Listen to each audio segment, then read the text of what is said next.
El coronel Jaime Ramírez, jefe antinarcóticos de la Policía de Colombia, con el apoyo de la DEA, encuentran la fábrica de cocaína más grande del mundo. 500 hectáreas en medio de la selva amazónica. Son 19 laboratorios donde se procesan 3.500 kilos de cocaína pura a la semana. 6 pistas clandestinas donde hay parqueados, varios aviones y un helicóptero. 13 toneladas de coca están camufladas en medio de la maleza. Droga que en ese momento en las calles de Estados Unidos alcanzarían un precio de $1.200 millones. Tranquilandia le confirma al país que el narcotráfico tiene un gran alcance y que tras él, además de Pablo Escobar, hay un hombre temible y poderoso, Gonzalo Rodríguez Gacha. Pablo Escobar le tenía miedo a Rodríguez Gacha. ¿Cómo sería mal? Es que él era matarife. Creyó que todo el mundo era un cerdito que estaba matando, una vaca o, como decimos nosotros en nuestro argot, sin agüero.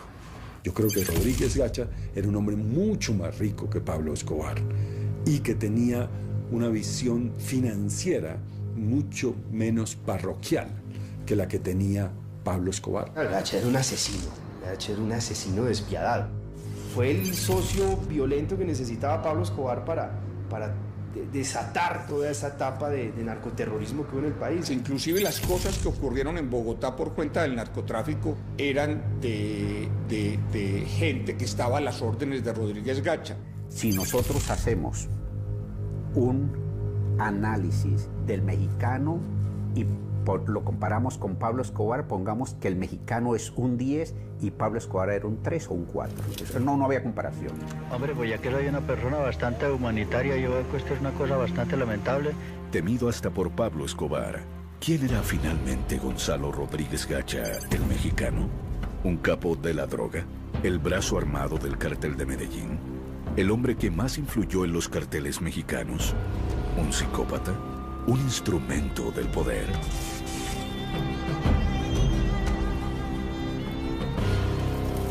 Primeros años. De pocas palabras, bajo perfil, con gusto desmesurado por la cultura mexicana. Gacha es una mezcla de gran empresario del narcotráfico y terrorista. Alguien sin límites morales.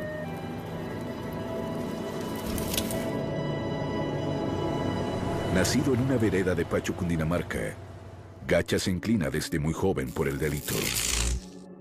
Lo que se puede saber es que nace en una familia humilde, de padres campesinos, y desde muy temprana edad comienza a dar señales de ser un muchacho muy vivo, que se roba la plata de la venta de los quesos de la familia y que quiere surgir, quiere salir de la pobreza.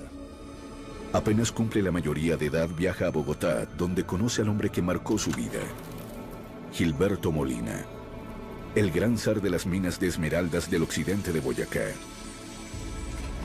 Allí la guerra por las gemas está que arde desde hace más de una década y ha dejado casi 1000 muertes.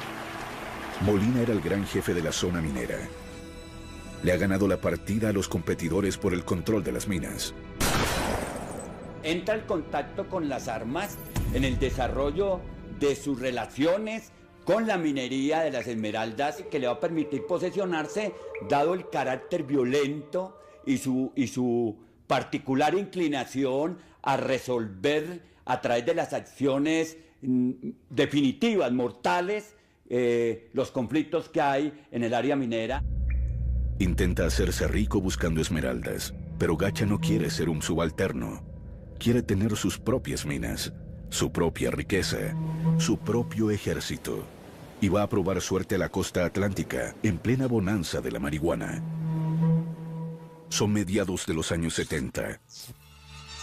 Entre La Guajira y Santa Marta, la aduana de Colombia dice que hay 131 pistas clandestinas y puertos ilegales en los que se pueden cargar hasta 64 barcos con marihuana. La hierba viaja por el Caribe y llega hasta el sur de los Estados Unidos. Gacha trafica marihuana por poco tiempo. A Rodríguez Gacha nunca le gustó trabajar con marihuana porque era muy voluminoso el negocio y dejaba menos dividendos comparado con la cocaína. Muy pronto descubre que el gran negocio es exportar cocaína. Para entonces la pasta de cocaína viene de Perú y Bolivia y se refina de manera artesanal en el sur de Colombia. Luego es enviada en pequeños paquetes a Estados Unidos y Europa. Yo creo que en principio el aporte de Gacha fue traer la semilla de la coca a Colombia y empezar a producir 3 y hasta 4 cosechas al año en este país sin depender del suministro de Perú y de Bolivia. Cuando ellos descubren la mina, de cómo un kilo de coca que valía aquí en ese tiempo $1.000 y en Miami valía 15 y en Nueva York 20 y en el Japón 100, se encontraron un banco emisor ahí, porque es pura plata. Traen la semilla, siembran el territorio, particularmente los llanos orientales, el Caquetá, el Meta, Casanare, siembran los territorios del país con hoja de coca, producen en los laboratorios, en las cocinas, el alcaloide, lo trasladan a través de las rutas comerciales y lo colocan en los mercados de consumidores, lo que hace que el precio de la coca tenga un control único por quien lo está produciendo. Gacha convierte una empresa artesanal en una industria. La industria de la cocaína va creciendo lentamente en los territorios olvidados por los gobiernos colombianos, a donde llegan en masa campesinos sin tierra. El gobierno de Estados Unidos ya ve este como un nuevo frente de guerra. En 1973, el presidente Richard Nixon ha creado la DEA. La guerra de Vietnam ha terminado y Estados Unidos enfoca sus esfuerzos en la nueva guerra contra las drogas que proviene de América Latina. La cocaína es la nueva moda de los bares en Nueva York, Los Ángeles y Miami. La demanda crece y los cultivos y laboratorios también. La cocaína está de moda en Estados Unidos. La revista Newsweek publica un artículo en portada que glamoriza el uso de la cocaína. Dice que es como tomar vino. Eso hay que entenderlo para poder comprender por qué el cartel de Medellín, y en este caso Rodríguez Gacha, se vuelven muy poderosos.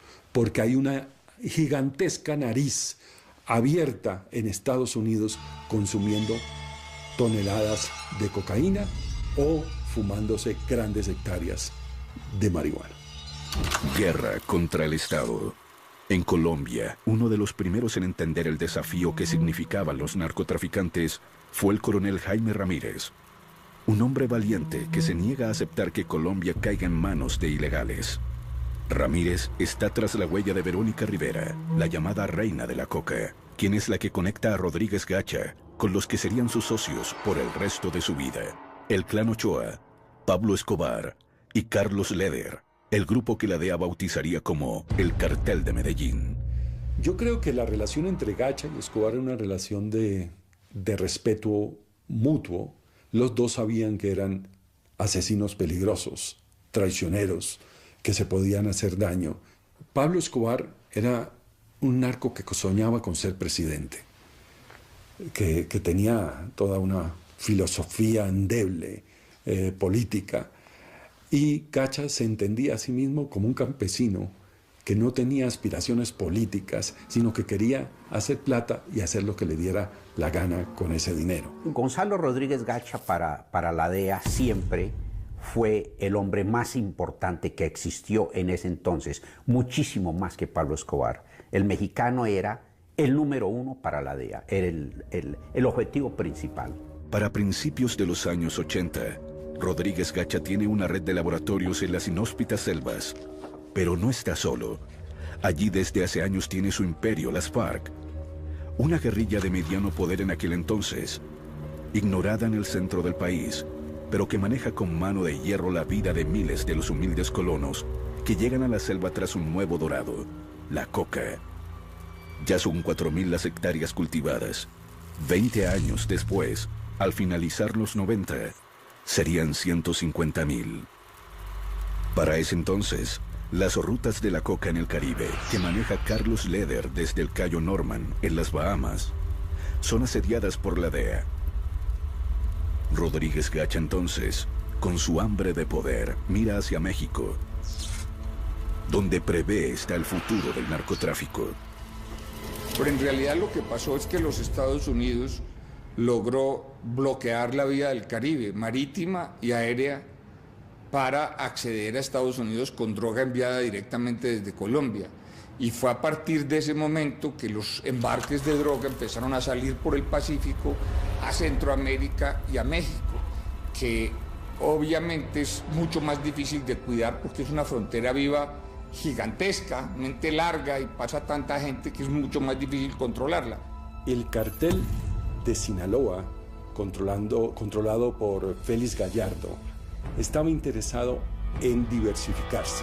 Ellos dependían, a mediados de los 80, dependían mucho de la marihuana, pero no tenían un suministro constante de cocaína y tenían toda esta frontera inmensa con Estados Unidos para pasar la droga. Y hace el contacto con el Chapo Guzmán. El Chapo Guzmán es empleado de Félix Gallardo y ahí se comienza esta relación que lleva a Rodríguez Gacha a tener pistas, a comprar pistas en la frontera de México y Estados Unidos y trabajar con un promedio de 50-50 con los narcotraficantes mexicanos. Rodríguez Gacha hace el mejor negocio de su vida, lo que lo catapulta a ser un poderoso narcotraficante. México le causa gran impacto y termina convirtiéndose en un mexicano más. Siempre se ha dicho que él, el primer negocio que hizo grande, lo coronó por un puerto que se llama Mazatlán en México, y que a raíz de eso fue que él le cogió tanto amor a la cultura mexicana, y todas las propiedades de él llevaban nombres mexicanos.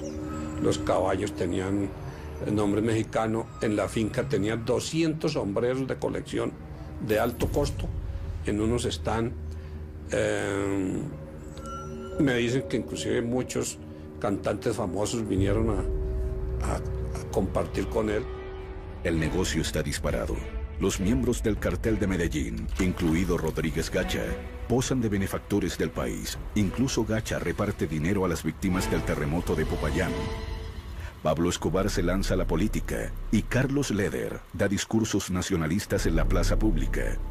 La economía tolera los dineros mal habidos y la sociedad convive con los narcos como si fuera una nueva clase social emergente. Él tenía muchas propiedades y daba mucho empleo. Había mucha gente que dependía económicamente de él. Lo de la capilla del municipio, él también colabora mucho en la reconstrucción de lo que hoy en día es la parroquia San Antonio de Padua, económicamente. Él era una persona que colaboraba mucho con la gente, que era muy generosa, y la gente lo seguía, indiferentemente pues, de las actividades que después se supieron que él tenía. El hecho de que aquí haya tenido ese auge y haya tenido además esa aceptación social tiene que ver tanto con el debilitamiento del Estado como con el hecho de que esos sectores del narcotráfico financiaban también pues, industrias muy populares entre las personas, como el fútbol, cosas que finalmente representan parte de las expresiones populares de las personas.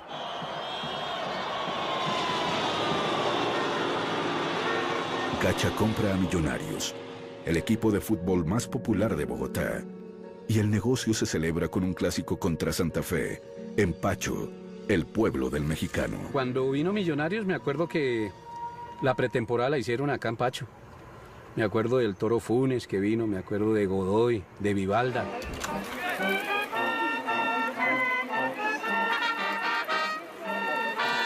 En la cancha estaba todo el pueblo de Pacho. Nos cambiamos, nos desplazamos a la cancha y es una cancha en muy buena condición para jugar un partido profesional. Estaba todo el pueblo de Pacho. Estaban las autoridades locales, el alcalde, estaba el policía, el jefe de policía.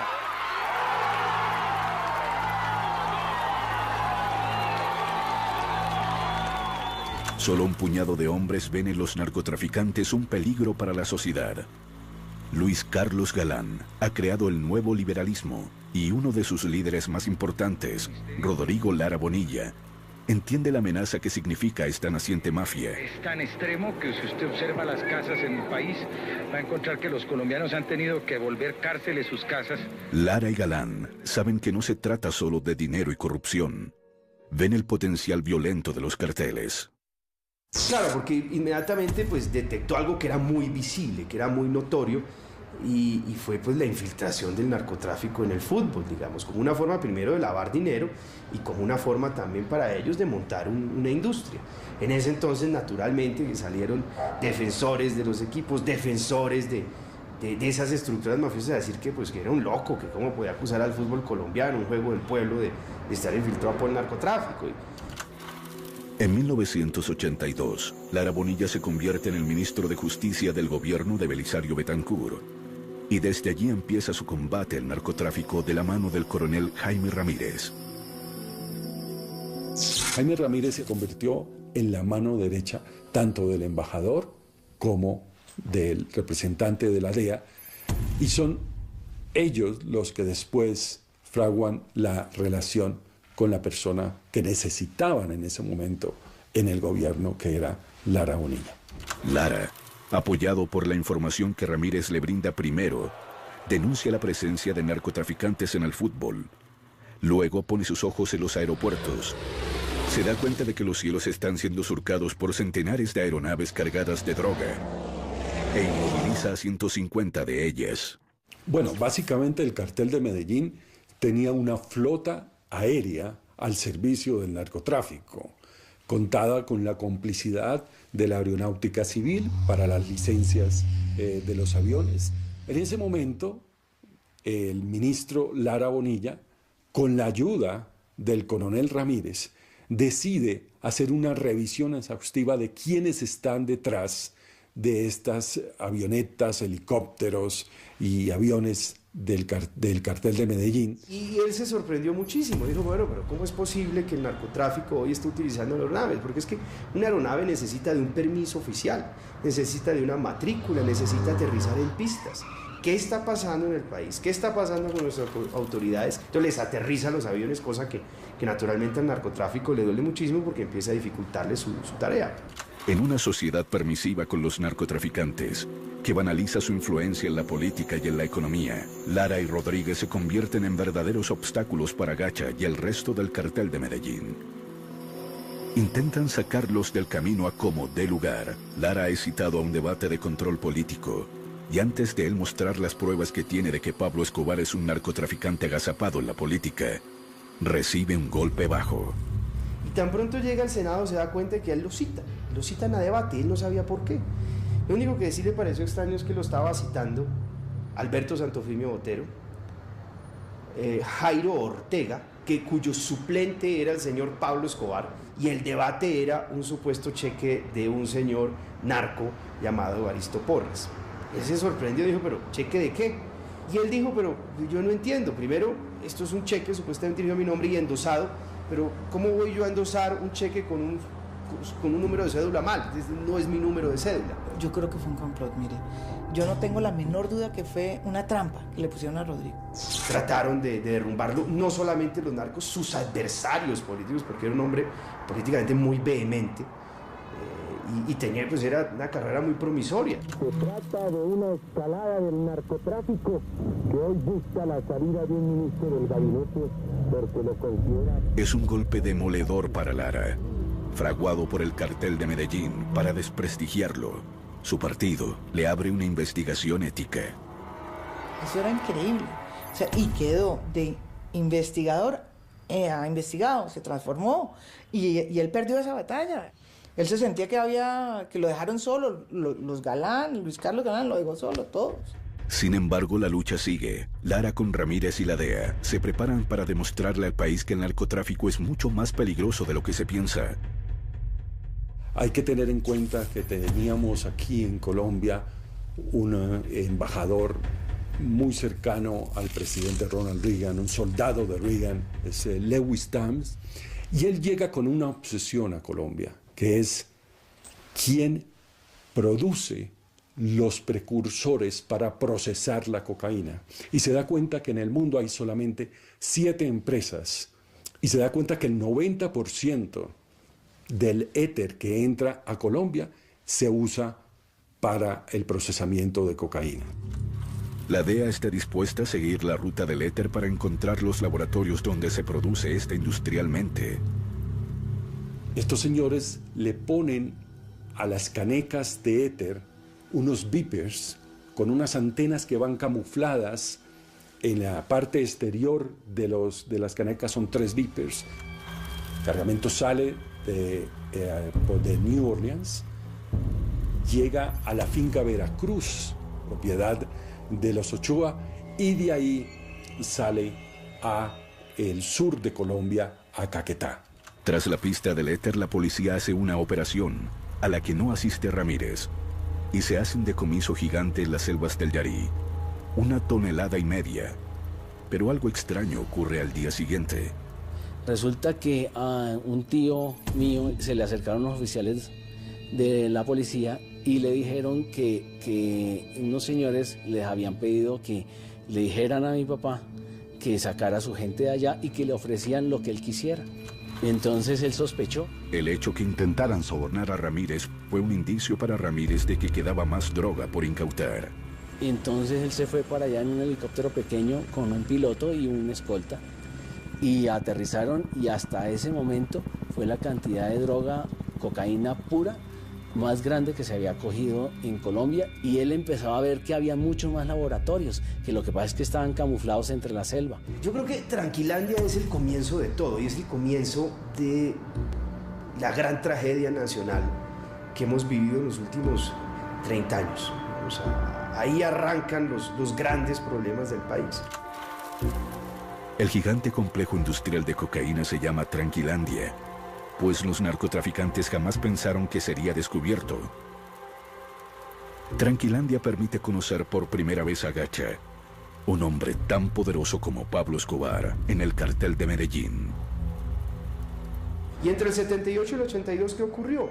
Que narcos que antes eran artesanos de la cocaína se volvieron tal vez los hombres o hacían parte del club de hombres más ricos del mundo. Y naturalmente estas personas, con esa concentración de poder, dan el salto siguiente, y es tratar de convertir a Colombia en una narcodemocracia. Días después del ataque a Tranquilandia, Lara Bonilla se reúne con su hermana en Neiva y le dice: no se puede imaginar el nivel de filtración que tienen los carteles en la política en este país. Digamos, llega y hace un allanamiento a la gerencia de este complejo, pues se encontró con una contabilidad, y según contaba él, lo que encontró en Tranquilandia estremecería al país.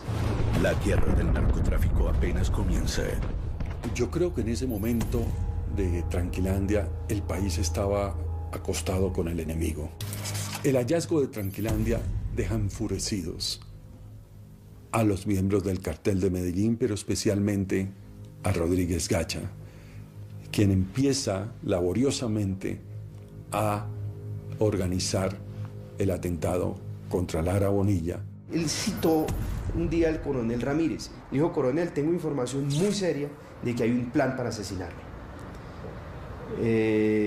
Si a mí me asesinan, yo quiero que usted sepa que los responsables de ese crimen son los dueños de las avionetas y del helicóptero que incautamos en Tranquilandia. 54 días después del golpe a Tranquilandia, Rodrigo Lara Bonilla es asesinado. A la izquierda y me volé. De repente sentí una explosión. Alcancé a ver por el espejo y vi al ministro como acostado en el asiento. El asesinato desencadena de parte del gobierno la temida extradición a Estados Unidos. Colombia entregará a los delincuentes solicitados por la comisión de delitos en otros países para que se les castigue de manera ejemplar. El cartel de Medellín declara que prefiere una tumba en Colombia que una cárcel en Estados Unidos. Con los extraditables la guerra será a muerte. El cartel de Medellín tampoco le perdona al coronel Ramírez el hallazgo de Tranquilandia. Está al acecho de él y su familia, que son fuertemente custodiados por la DEA. Se nos acercó un oficial en un día de vacaciones que él tuvo y nos informó que en la Dijín había información de que iban a asesinar a un oficial de la policía y que creían que era él. Ramírez sentía que adentro de la propia institución el cartel tenía personas que lo vigilaban. Ellos pudieron penetrar las instituciones pues, con una cantidad de de dineros, y eso fue sorprendente. Ramírez pasa de antinarcóticos a la inspección de la policía.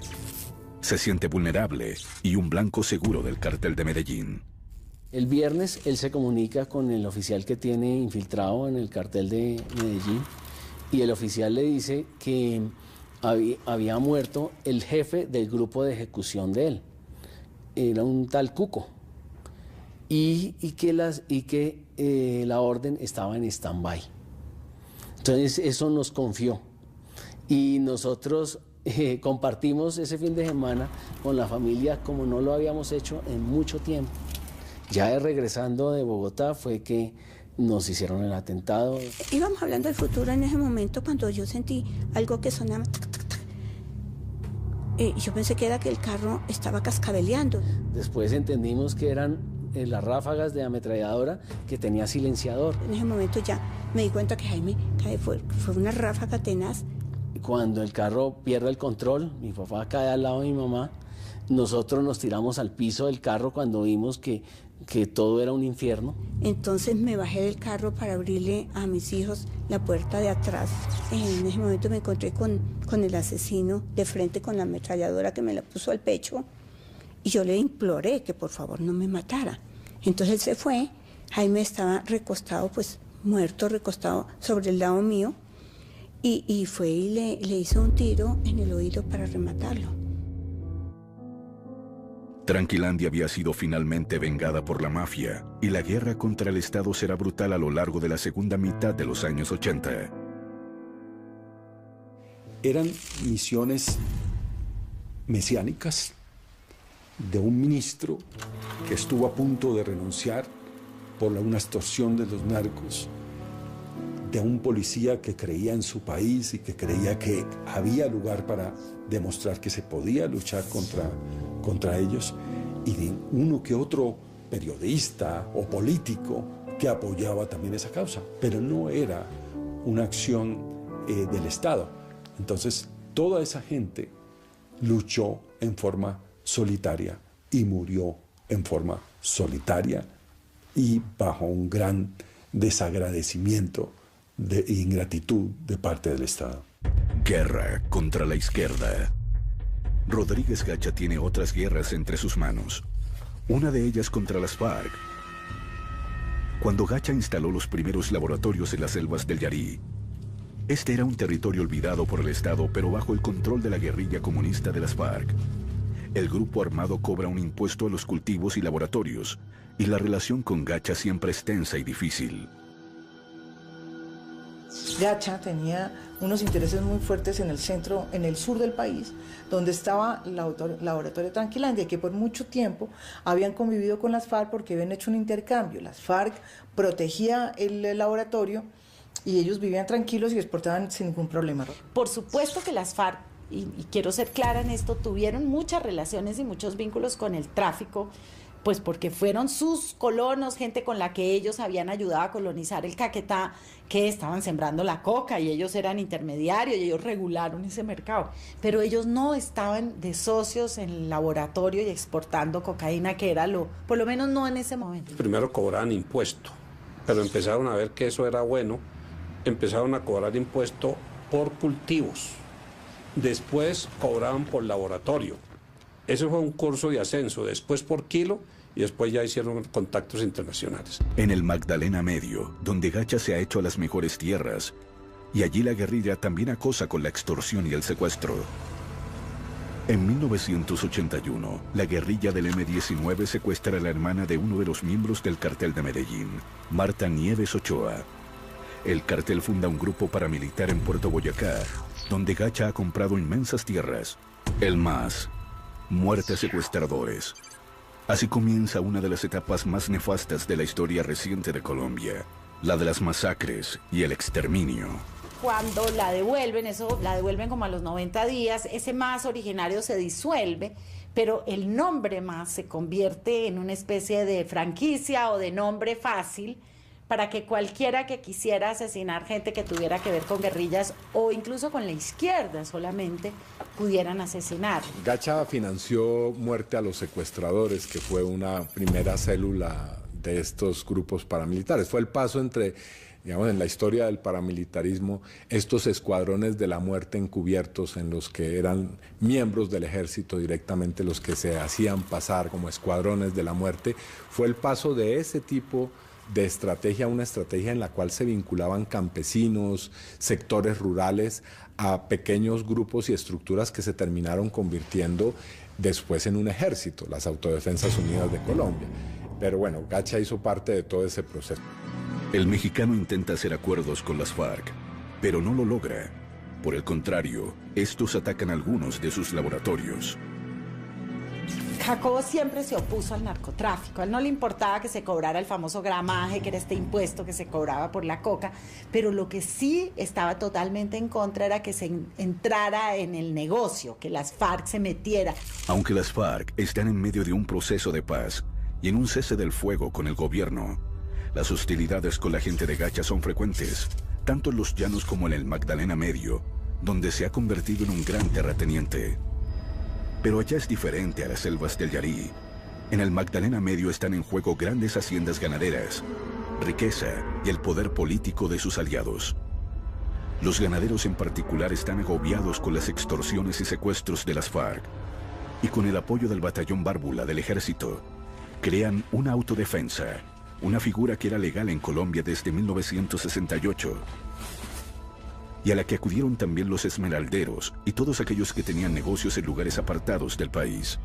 Entonces él se dedica a ser el gran financiero de Puerto Boyacá. Y allá crean lo que se llamó el modelo de Puerto Boyacá, que es un modelo en donde el paramilitarismo ocupa todos los espacios e intermedia toda la vida política, civil, militar, electoral, toda, y se instala en una zona donde ya prácticamente hay una paz, pero es una paz de los sepulcros. Puerto Boyacá se convirtió en un sitio en el cual todo el Estado local, las fuerzas militares estaban puestas al servicio de construir las estructuras paramilitares, y allí se hicieron esas famosas sesiones de entrenamiento con los mercenarios británicos y los israelíes que fueron traídos al parecer por el alto mando militar y por prestigiosos políticos y también dirigentes del gremio ganadero a Colombia. Rodríguez Gacha, que quiere llenar de coca al país y construir un gran corredor para el narcotráfico entre los llanos orientales y la costa atlántica, pasando por el Magdalena Medio. Para eso se hace propietario de inmensas extensiones de tierras, a veces compradas, a veces tomadas a la fuerza. Empieza a construir su gran ejército paramilitar y compra armas en el mercado negro. Quiere doblegar a las FARC y, de paso, a todos quienes simpaticen con ellas. Eso tampoco pues es que fuera propiamente una cosa ideológica, no. Eso era para defender las tierras que ellos, donde lograban expulsar las FARC y expulsaban las FARC, y si tenían que matar los campesinos porque supuestamente eran colaboradores, los mataban. Entonces ese cuento de que eso era para defender... para defendernos del comunismo y eso es un cuento, era para defender sus intereses. Y ahí se mostraba él cómo era, o sea, ¿quién era? Un señor conservador que decía que él estaba mamado, que la guerrilla estuviera agarrando mejor dicho, que estaba asesinando a todo el mundo, y que él decidió hacer un ejército privado para defenderse porque aquí nadie lo defendía. Lo que tenía Rodríguez Gacha era que tenía muy buena penetración con los militares, con la policía, con el DAS, es que manejaba todo en una zona donde era pues fundamental para poder producir y sacar el narcotráfico. En medio del proceso de paz que estaba en curso, las FARC empiezan a hacer política a través de la Unión Patriótica. En 1986 ganan numerosos escaños al Consejo, a las diputaciones y al Congreso. Su fuerza electoral está en las zonas donde Gacha aspira a construir un gran corredor de droga entre los llanos orientales y la costa atlántica. Entonces comienza el exterminio de la UP.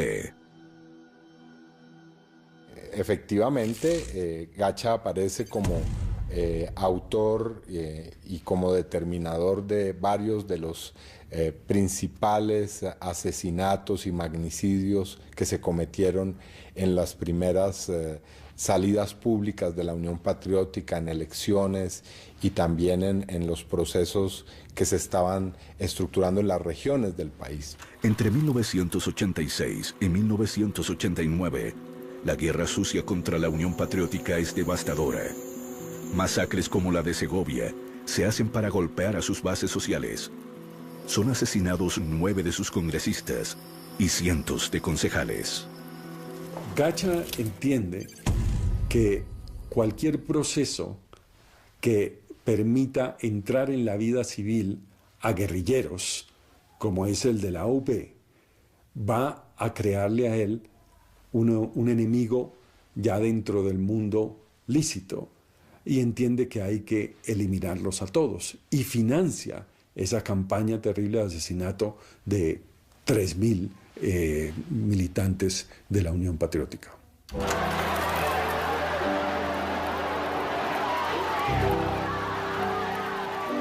En 1987, el proceso de paz, ya en manos del presidente Virgilio Barco, está en crisis.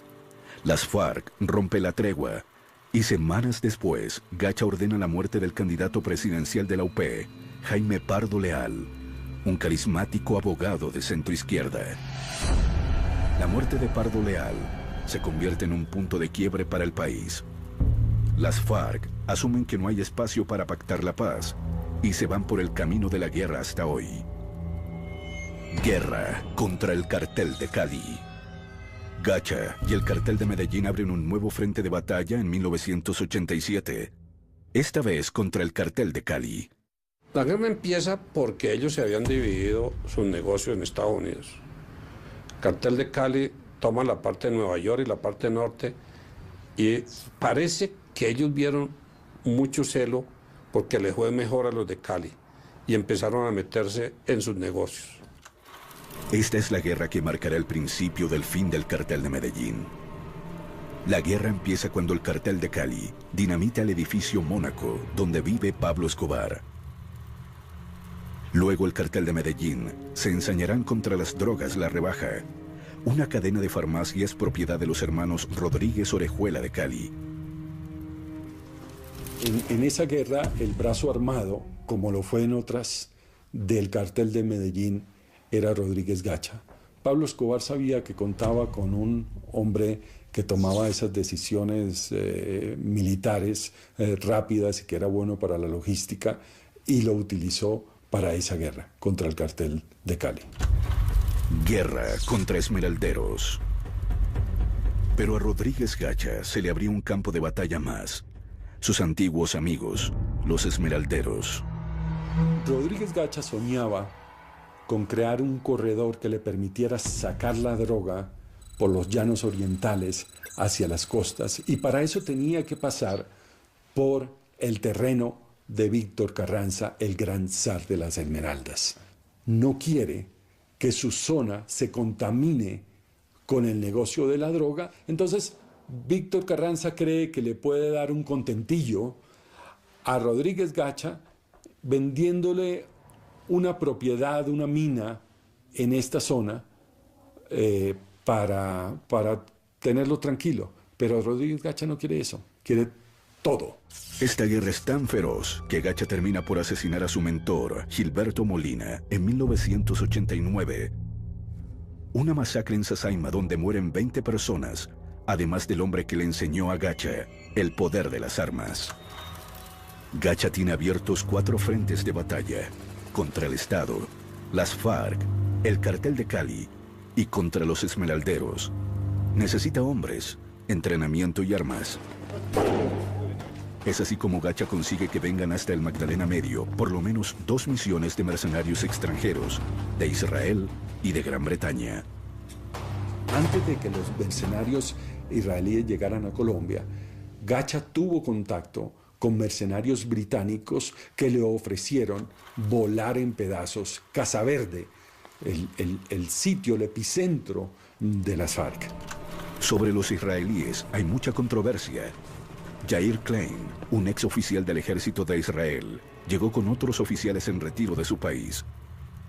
Según sus propias versiones, recibieron $75,000 por entrenar a 3 grupos de 30 personas en el Magdalena Medio, en una de las fincas del mexicano. Y hay quien dice que él no sabía que Rodríguez Gacha era un narcotraficante, sino que era un empresario ganadero y agricultor de la región. Esa es una versión muy difícil de creer. Meses después de que Klein y sus hombres entrenaran a los paramilitares del Magdalena Medio, se produjo una ola de masacres como jamás las había visto Colombia. En esa escuela, la escuela de Jair Klein, si uno toma la lista de los alumnos, se da cuenta que fueron los grandes asesinos y autores de las peores masacres que ha visto la historia de Colombia. La manera como les enseñaron a todos el uso de los explosivos, la manera de matar gente sin necesidad de enterrarla, agilizaba las masacres. O sea, les enseñaron unas técnicas impresionantes para matar más rápido. ¿Dónde están las tumbas de las masacres colectivas? ¿Dónde están los nombres de los que fueron arrojados a los ríos? De los que fueron consumidos en fosos de caimanes y de cocodrilos que se construyeron para eso. Es decir, el imaginario de la criminalidad narco, paramilitar y narcoterrorista es absolutamente para espantar, para llenar de terror, porque ese era el propósito, construir el terror y gobernar y controlar el territorio desde el terror, administrando económicamente el miedo. En ese momento Colombia se suma en el periodo más aterrador de su historia. Los narcotraficantes tienen dinero, muchas armas, redes de cómplices en todos lados y ningún escrúpulo para matar. No solo han matado a Lara, sino a Lou Murtra, al procurador Carlos Mauro Hoyos, y vuelan la sede del DAS, que alberga a uno de sus archienemigos, el general Maza Márquez, a quien acusan de estar trabajando de la mano del cartel de Cali. La mafia de Cali quiere evitar un golpe mortal contra sus familias y para ello necesitan infiltrar al cartel de Medellín. Necesitan la cabeza de Gacha. El cartel de Cali diseña una estrategia demoledora de infiltración del cartel de Medellín, en el marco del cual aparece Jorge Velázquez, el navegante. El cartel de Cali sabe que Rodríguez Gacha o cualquiera otro de los narcotraficantes del cartel de Medellín, tarde o temprano, iba a buscar la ayuda del navegante. Y el navegante empieza a reportar al DAS y al cartel de Cali todas las acciones de acercamiento a Rodríguez Gacha. Velázquez se gana la confianza de Gacha. Le hace viajes con droga. En varias ocasiones es citado a Pacho por el mexicano. Nadie sospecha que se trata de un informante.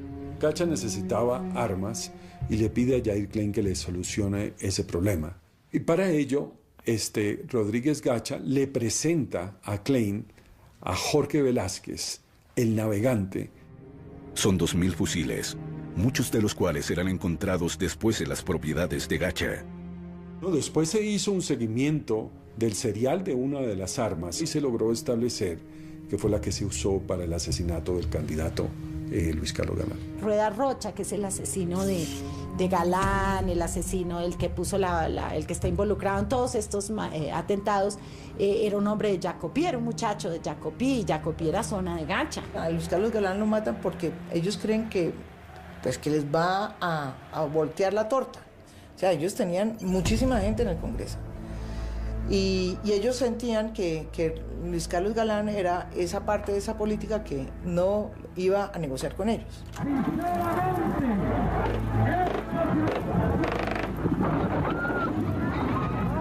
Lamentamos informar a los colombianos que el precandidato liberal Luis Carlos Galán Sarmiento ha fallecido. Efectivamente, el clímax de una serie de hechos terroristas que tiene sumido al país en la peor crisis de su historia es el asesinato de Luis Carlos Galán. En ese momento, el hombre sobre el que se depositaban las esperanzas del país. Durante el año 89 y parte del año 90, y todo el gobierno del presidente Barco y parte del de Betancur, fue una batalla por la supervivencia de la democracia. Cuando a una campaña a uno le matan la mitad de los candidatos presidenciales, entonces uno dice, ¿qué hubieran hecho? No, pues ojalá hubiéramos tenido más justicia y hubiéramos podido tener más justicia de la que teníamos en ese momento. El problema verdadero era ese, que no teníamos suficiente justicia para encarar estos personajes y que había complicidades en la sociedad. Es a César Gaviria quien le corresponde reemplazar a Galán como candidato a la presidencia por el Partido Liberal. Sobre él también se ciñe la amenaza de la muerte. El 27 de noviembre de 1989, él debe tomar un avión de Avianca de Bogotá a Cali. El avión estalla en el aire. Gaviria no iba en él. Pero 107 personas vuelan en 1000 pedazos. La guerra ya es demencial. Sí es verdad que en ese avión iba a viajar mi seguridad. Y el vuelo se movió para 2 horas antes. Y yo la semana anterior o 2 semanas antes había tomado la decisión de no montar más en avión comercial por una razón que creo que es fácilmente comprensible. Yo me montaba en los aviones y la gente se empezaba a bajar. Ahora, es bastante alucinante que para matar a una persona tumben un avión. La muerte de Gacha. El cerco contra Gacha empieza a cerrarse. La DEA, el DAS y la policía lo persiguen. El cartel de Cali le respira en la nuca. Y su hijo Freddy, heredero de su imperio criminal, es capturado. Él casi no dormía, Gonzalo no dormía porque él ya tenía presentimiento de que algo tenía que suceder. Y él decía que ningún reino es eterno. Y él sabía que se iba a morir. A pesar de los fusiles, de tener un ejército privado y todas las tierras que quiso, Gacha estaba solo, aterrado con la idea de que no tenía lugar sobre la tierra donde esconderse. Porque todos sus esquemas de seguridad se los había descubierto el DAS en su alianza con el cartel de Cali. O sea, realmente esa alianza fue la que los debilitó. Gacha no tiene en quien confiar y busca refugio justamente en la boca del lobo. Acude al navegante, al hombre que trabaja para el cartel de Cali, para que le brinde protección.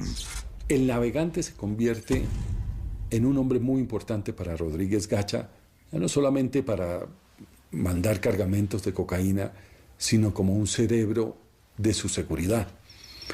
Y es en el que confía para hacer un viaje a Cartagena, en principio, en donde se encontraría con Freddy, su hijo, que había sido detenido. El navegante le comunica a su contacto cómo se puede hacer esta operación.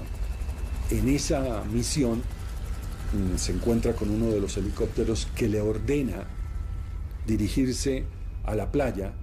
El navegante se monta en el helicóptero, le indica a la policía y al ejército dónde está hospedado Rodríguez Gacha. Él se encontraba allá en unas cabañas y estaba protegido por sus hombres pues bien armados.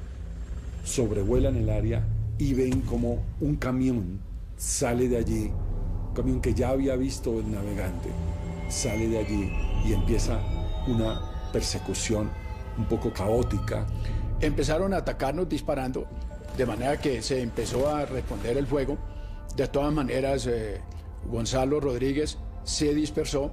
Porque el artillero que va en el helicóptero no tiene muy buena puntería, empieza a disparar sobre la carretera y lo único que hace es crear, pues abrir huecos en la carretera y no le da al camión.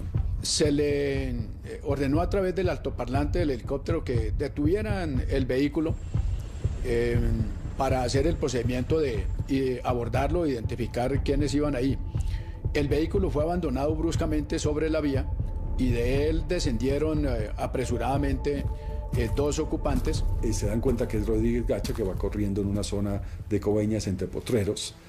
Hay un momento en el que Rodríguez Gacha trata de pasar muy rápido por una cerca de ese potrero y se levanta el cuero cabelludo y empieza a sangrar. Iban armados, atacaron a la tripulación que se encontraba en el helicóptero, le hacían disparos de tierra a aire. Se voltea, le hace pistola a reconocer al navegante. Cuando ya lo tiene en la mira, este artillero, él saca una granada de mano muy pequeña y la hace explotar en su cara. Esa versión que me la contó el navegante, pues pone en contradicción otras que decían que fue el artillero. La hipótesis de que él se haya suicidado estallando una granada de mano se descarta.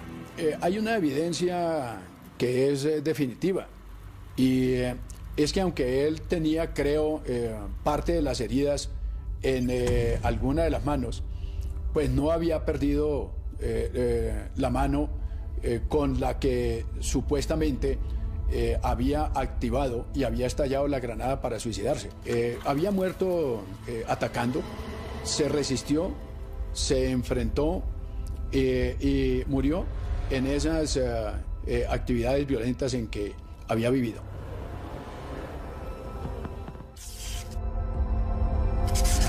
Gonzalo Rodríguez Gacha murió el 15 de diciembre de 1989, a sus 42 años. Dejó un legado de muerte que retomarían los paramilitares a través de las Autodefensas Unidas de Colombia.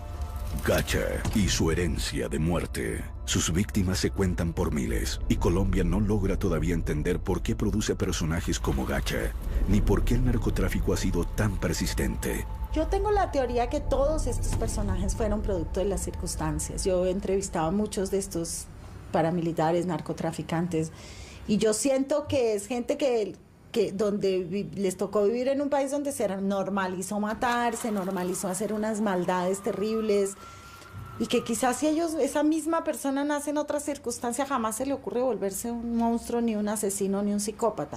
La estela de muertes, de víctimas, de viudas, de huérfanos, de desaparecidos, de despedazados, de triturados por la maquinaria criminal de Gacha, es absolutamente imponderable. Crímenes atroces que no podrían ser perdonados en ningún tribunal de ninguna naturaleza por el daño que le hicieron al país. No creo que ni Gacha, ni Escobar, ni los Castaño, ni tantos otros fueron individuos que lograron erigir carteles e imperios del crimen organizado sin contar con un inmenso apoyo e incluso con una dirección del poder político. Por supuesto que los socios políticos del cartel de Medellín llegaron a gobernar este país y siguen vigentes políticamente. Pero entonces yo no creo que hayan ganado. Eso es un combate y una lucha que nunca termina. Pues como dijo algún escritor colombiano, en Colombia la política ha corrompido el narcotráfico. Memoria dolorosa. La muerte de Gacha llenó de alivio a muchos y debilitó al cartel de Medellín. Sin embargo, ni su muerte ni la de Pablo Escobar han significado el fin del narcotráfico. De hecho, México, el país que Gacha siempre quiso imitar, paradójicamente parece imitar su sed de sangre. Cuando uno mira tantos años de lucha, tantos muertos, para algo que no ha producido mayores efectos, sobre todo en Estados Unidos, o sea, no han reducido el consumo, sigue siendo un negocio gigantesco, hay más de medio millón de personas en la cárcel. Entonces uno sí se pregunta si ese esfuerzo descomunal que ha hecho Colombia o que está haciendo México o Centroamérica, pues sí son la política correcta, pero ha sido muy ineficaz. El problema del narcotráfico ni se ha resuelto ni se ha reducido y empieza a verse como una política que fracasó. Es que la industria del narcotráfico se transformó. Ya no es la industria del narcotráfico de los viejos cártel, ni de los grupos de traquetos, ni de los apodados como Cuchillo, Jabón, Los Gemelos. Hoy el narcotráfico es una empresa productiva de altísima confidencialidad, con una serie de personajes que juegan el papel de testaferros a prueba de toda duda, que son capaces de mover por los circuitos económicos convencionales la mercancía y lavar activos desde las bolsas de Nueva York, de Japón o desde cualquier parte del mundo. Los narcotraficantes siguen ahí, han estado siempre, desde que llegó el narcotráfico a Colombia ha habido vínculos de narcotraficantes con políticos, no solo de paramilitares, no solo del cartel de Medellín. Las FARC también tienen nexos muy establecidos con el narcotráfico y tienen nexos muy establecidos con políticos. Y es una fuente de financiación de políticos, una fuente de financiación infinita para políticos en las regiones, de dinero, de votos, que les sirve a los políticos de la región. Es que Estados Unidos tiene el sistema bancario que lava más dinero del narcotráfico. ¿Por qué nos vamos a quedar callados? Eso hay que decirlo también. Hay que decir que en Wall Street se mueve una gran cantidad de dinero que en forma directa e indirecta es del narcotráfico. ¿Cuántos banqueros norteamericanos están presos por lavado de dinero? Ninguno. A la clase dirigente norteamericana le está faltando coraje para discutir este tema. Hay países que nunca irán a permitir que se realice la droga. ¿Qué pasó? Que desde que dividimos los temas empezamos a tirarnos la pelota el uno al otro. Entonces, usted es país productor, usted es país consumidor, usted lava dinero, usted produce precursores químicos. Pero es que si no hubiera coca no había consumo. Esa es la más fácil. Pero Colombia sigue siendo un país en donde hay mucho narcotráfico, mucha producción de drogas ilegales. Y tal vez la mejor forma de luchar contra el narcotráfico no sea una guerra frontal, sino sea básicamente reduciendo las rentas ilegales de este negocio. ¿Cómo? Nadie está hablando de legalizar la producción de cocaína, pero sí de repente de regular un mercado que produce unas rentas que si se le quitan, generarían muchísimo menos violencia a las que hoy genera. La fortuna de Gonzalo Rodríguez Gacha pasó en buena medida al Estado, al que le tomó 25 años hacer la extinción de dominio. En algunas de sus fincas más exuberantes, viven hoy campesinos desplazados por la violencia. Después de mi mayoría de edad, me fui hacia la ciudad de Bogotá. Allá trabajé 9 años.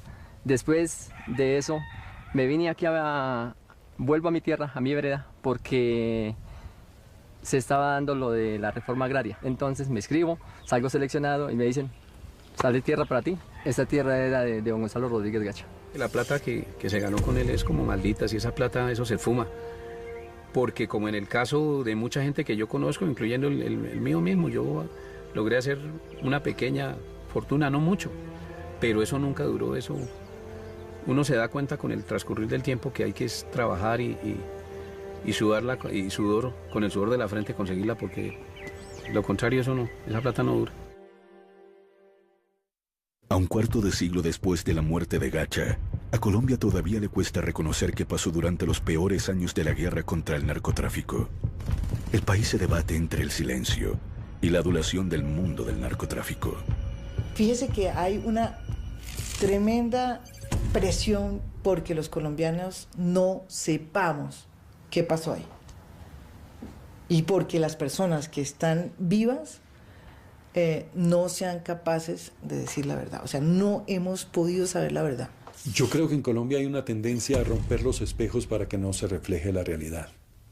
Y a la gente le molesta que se la cuenten de una manera cruda. Es que lo hemos repetido ya varias veces. Aquí se han acabado organizaciones al margen de la ley muy violentas y han vuelto a renacer varias veces. O sea, entonces, ¿por qué? Porque cometimos los mismos errores y no entendimos el problema político de fondo, porque siempre creemos que son problemas de otra índole. Pero en general es una historia que la gente quiere ver de reojo, no la quiere confrontar porque sabe que es una vergüenza para su país que su historia la hayan movido durante tanto tiempo estos personajes crueles y sin ninguna moral. Que ahora llegue el tiempo de los buenos.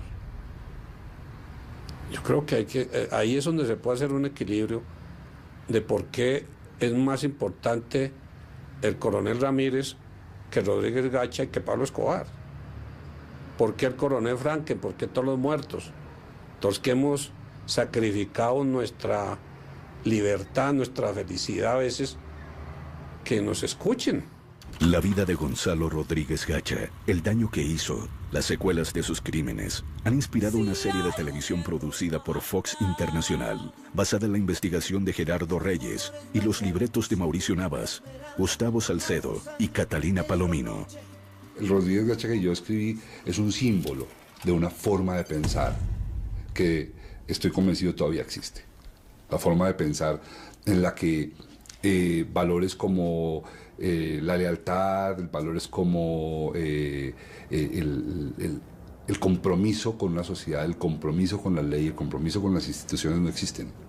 Existe solamente el interés personal de satisfacer mi capricho existencial momentáneo, ya sea que quiero ser rico, ya sea que quiero tener a 5 reinas de belleza, ya quiera que dominar un pueblo. Veo que nos vamos entendiendo. ¿Usted cómo se llama? Me llamo Gonzalo Rodríguez Gacha, patrón. Esta es una serie sobre aquellos personajes que le dijeron no al crimen, no al narcotráfico, no a la corrupción, no a Gacha. ¿Sabe qué es lo que más me aterra, Jaime? La tranquilidad de estos tipos. Es que este tipo tiene comprado medio mundo.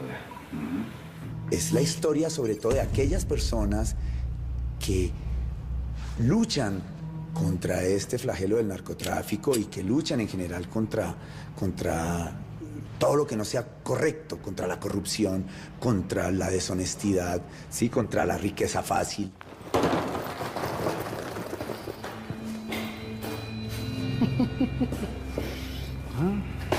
¿Cómo la vio?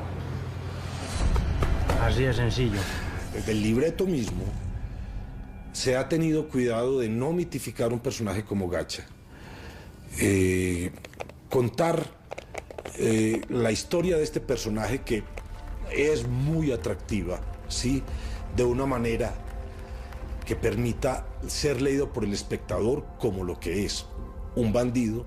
Así nos gastemos una fortuna, vamos a acabar con ellos.